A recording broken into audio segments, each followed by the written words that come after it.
Je voyais mes parents morts de rire sur le canapé devant les films de Francis Weber avec Pierre Richard. Je regardais la télé, je regardais mes parents. Je dis mais c'est charmé, c'est ça que je veux faire.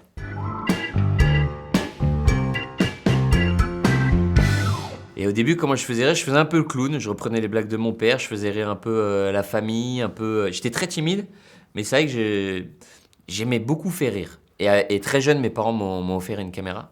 Et là, j'ai pas arrêté de tourner.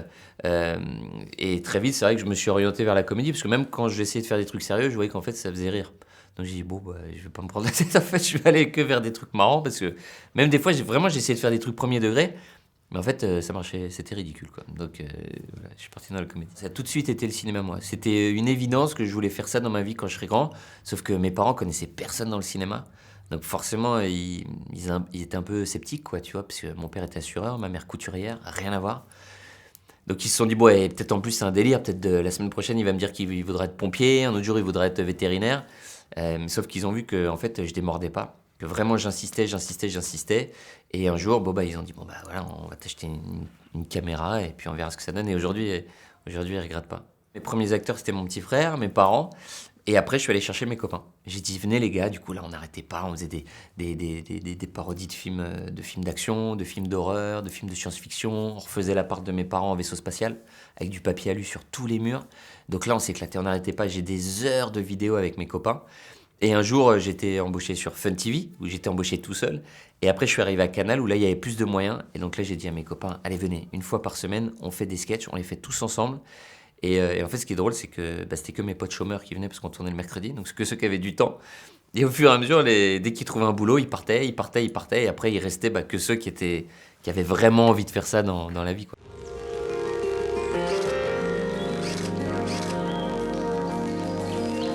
Excusez-moi, c'est combien? 100 balles.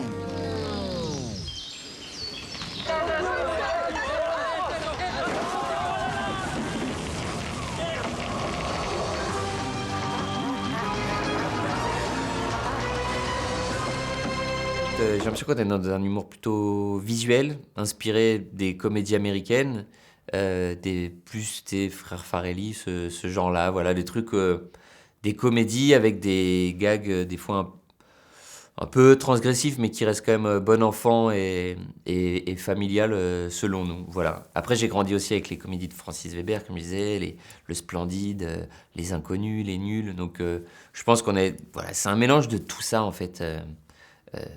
Voilà, qui nous a inspirés consciemment ou inconsciemment. Batman, c'est moi. Le premier super-héros français.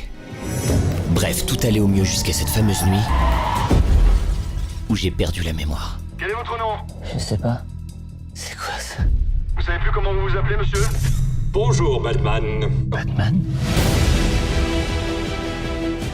Là, on s'amuse avec l'univers des super-héros. Et comme on raconte l'histoire d'un acteur qui joue dans un film de super-héros, on voulait que la partie, donc vrai film de super-héros dans notre film, soit crédible, entre guillemets. C'est pour ça que moi, je suis vraiment fier il y a quelques scènes d'action que je trouve vraiment cool, quoi. Franchement, avec nos moyens, je me dis, franchement, on n'a pas à rougir de nos scènes, elles sont vraiment charmées.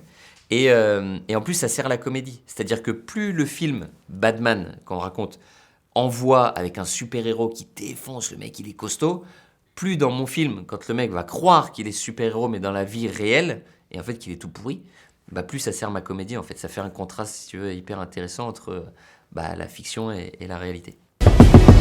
Écoutez-moi bien parce que je vous le dirai qu'une seule fois. C'est compris?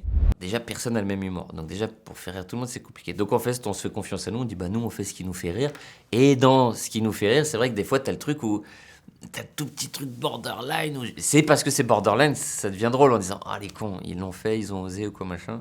Mais voilà, mais après, nous, c'est toujours bon enfant. Enfin, l'idée, c'est de choquer personne, c'est que ce soit, enfin, tu vois. C'est-à-dire que nous, on n'est pas méchants, on fait juste des trucs qui font rire. Et dans les trucs qui font rire, voilà, t'as toujours le petit truc qui fait rire aussi dans la vie, hein. C'est le truc qui va un petit peu plus loin que d'habitude. Parce qu'en plus, on est créé à 4 garçons. Donc des fois, l'humour de garçon, ça peut être bien, bien lourd ou quoi machin. Donc des fois, bon, on se dit non mais là, laisse tomber, ça marche pas. On appelle ça des fins de carrière des fois. On se dit non mais ça c'est fin de carrière. Et après, une fois que le film est fait, on montre énormément le film.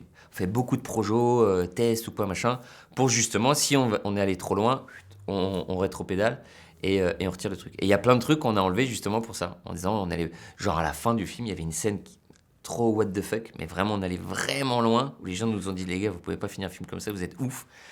Et donc on a enlevé, et le film, voilà, fini, et les gens maintenant aiment beaucoup la fin, ça se passe très bien.